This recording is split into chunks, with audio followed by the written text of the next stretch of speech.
As we stare down the barrel of a brave new year in the midst of a global pandemic, it is easy to believe that the greatest threat to the America we love is the virus in our midst or the foreign nation that unrepentantly unleashed this plague on the world in China. But as the trajectory of the 21st century begins to reveal its true arc, it has become clear that the biggest danger facing our republic is not the pathogen in the air, but the ideological disease rotting at our core nature: socialism. Former UN Ambassador Nikki Haley tweeted earlier today, 2020 was the year socialism went mainstream. This dangerous ideology, which has failed everywhere it has been tried and ruins countless lives, is on its way to becoming the default economic policy of the Democratic Party. Well, she's not wrong. Socialism is no longer making a comeback.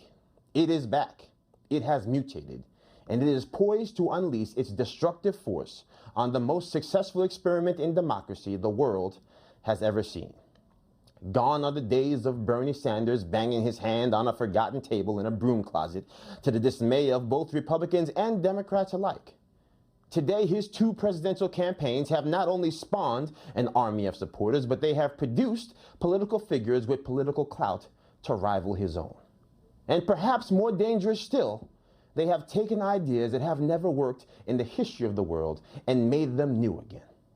You see, socialism is a virus. It spreads by convincing people that even though it has never worked, that next time, with the right person, things will be different. You see, the beautiful thing about America is that we are not dependent on any man for our rights or our liberties. Our rights are ordained by God and enshrined in our invaluable Constitution. And the piece of paper that has enraptured the world, because we are the first people in the history of the world to write down that timeless phrase: all men are created equal. In America, we have the freedom to forge our own destiny.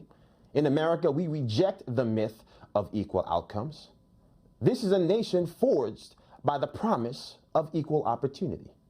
That is why millions of people apply to come here legally. That is also why millions more attempt to come here illegally, because they want the chance to work. They want the chance to succeed. They want the chance that socialism has never allowed anyone to ever achieve. Now, it's easy to praise the literacy programs of Fidel Castro in Cuba when you're too young to remember that he murdered the parents and grandparents of the children he taught how to read. It's easy to criticize America's immigration policies when you have never been forced to live in a nation where owning a private boat is illegal out of fear that the citizenry will flee. The freedom to question your freedom is rooted in our American liberty, and the people who seek to replace that freedom with socialism seem oblivious to that maddening irony.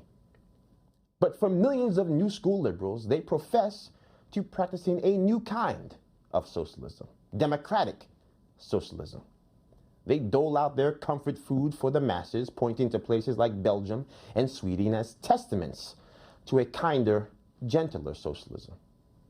And yet these woke warriors seem blind to the fact that much of the multiculturalism that makes fulfilling the promise of America challenging is not a challenge in these Nordic nations, because the minorities that make up the tapestry of America are rarely permitted to call these perfect socialist utopias home. As it turns out, Trump's America is still an America for everyone, in spite of what anyone thinks about him personally or believes about his politics. And while these socialists lambaste America's defense spending, they ignore the fact that these model nations have abdicated their number one responsibility to their citizens: the ability to protect them from harm.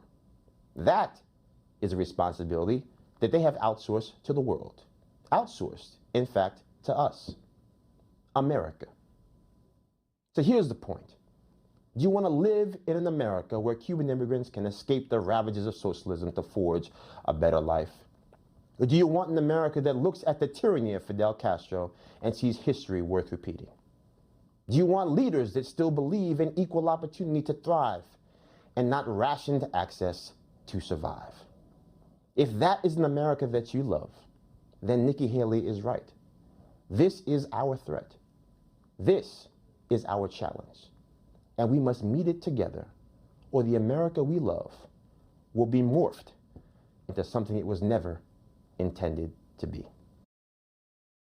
You just watched Newsmax TV, America's fastest growing cable news channel, now in more than 70 million homes. You can get Newsmax TV on your cable system or check your cable guide. And if your system doesn't carry Newsmax, call them, tell them you want Newsmax TV, because we're real news for real people.